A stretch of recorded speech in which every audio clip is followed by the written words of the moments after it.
నాకు అన్నిటికీ పర్మిషన్ ఇస్తాడంట, కానీ ఆయన మాత్రం మారడంట. నాకు ఈయన అంటే చాలా ఇష్టం అక్క, పెళ్లి చేసుకోమంటావా అని అంటారు.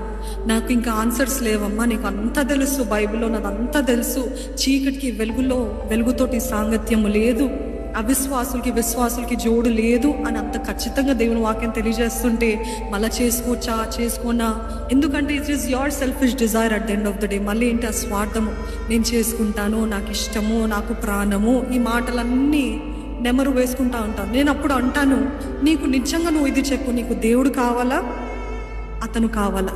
నీకు దేవుడు కావాలా, ఇది కావాలా? అందుకనే ఎలియా అంటాడు, ఇదిగో నువ్వు దేవుడు అని మీరు నమ్ముతున్నట్లయితే దేవుని వెంబడించండి, లేకపోతే బయలు దేవుడు అని మీరు నమ్ముతున్నట్లయితే బయలే సేవించండి.